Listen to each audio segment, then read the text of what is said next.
Welcome, unbelievers! One of the reasons that I haven't been making videos is, well, one, I'm lazy, but also I wasn't sure where to start.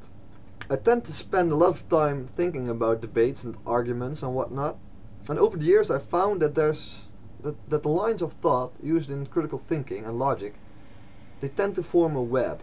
By this I mean that there's no clear point A at which to start, from which you can go on to understand point B and then point C and point D, etc.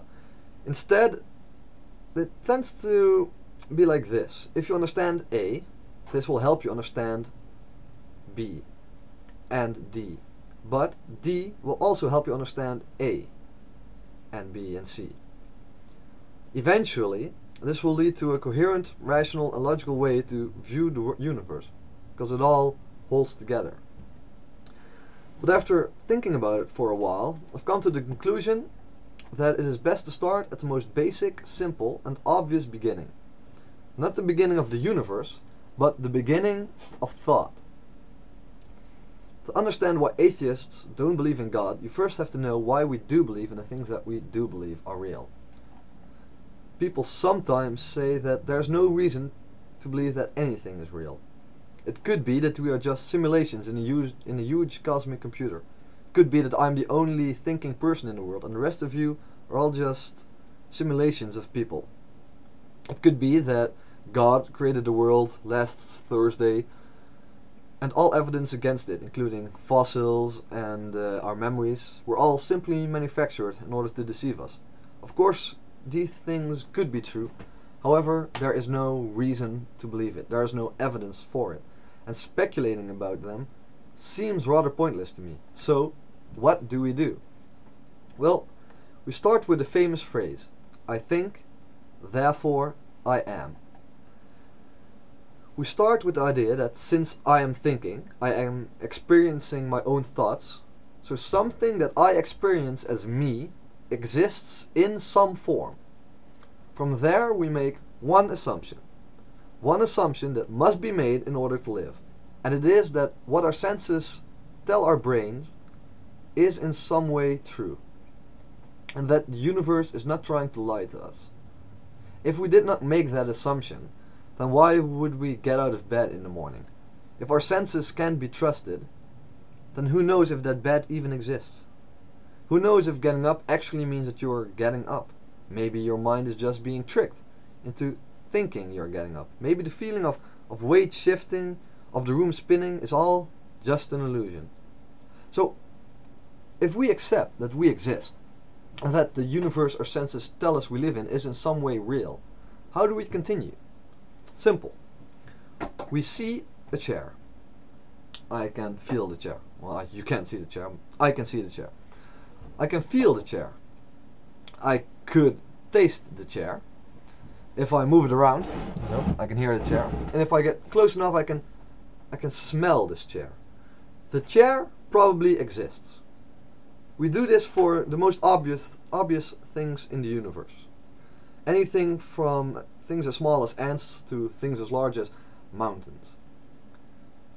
By doing this, we get a simple idea of the world, and by using our thoughts, the one thing we can be sure exists, we can extrapolate from there. We use our knowledge of the world to try and quantify whether something is likely to be true.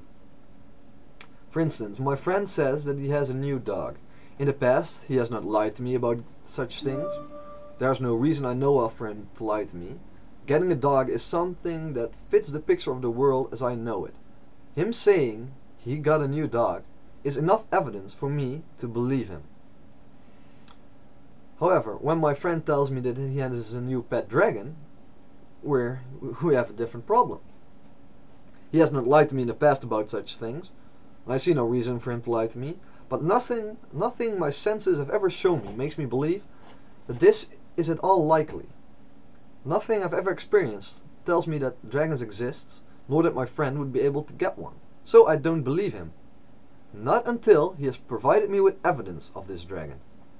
And should he be able to provide the evidence that dragons do exist and that he does own one, the next time someone comes to me with the same claim, I will be less skeptical.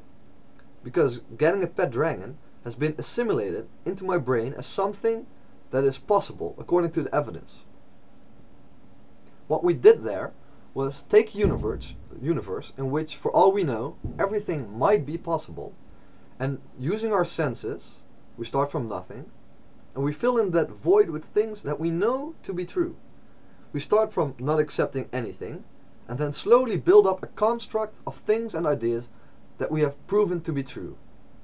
You can't start with believing everything and slowly darkening the parts that have been proven to be false, because the possibilities are endless. Where would you even start? Let's take medicine. My approach would tell me to wash my hands before surgery, because this has been proven to be effective. The other way around would never even lead you there, because even if it was proven to you that washing your hands is an effective way to stop people from dying, there are still a billion other things that you have to accept in order to be consistent in the way you try and discover reality. You have to, for instance, prove that throwing rocks at the wounds doesn't help, and if after you've proved that doesn't help, there's still an infinite number of other things that you have to believe, you have to accept. And you have to accept them as powerful as you accept the fact that washing your hand helps. Because how can you differentiate between the things that have been proven to be true and the things that you just have to accept are true? This would be an impossible way to live. It is silly and nonsensical. No one, including theists, go around trying to live like that. No, normally everyone starts believing something the moment evidence for it is found. That is the basis for why it is the theist's responsibility to prove that there is a God. And also, one of the reasons that atheism is broadly defined as the lack of belief in God, and not the belief that there actually is no God. But I will get to that in the next video lecture.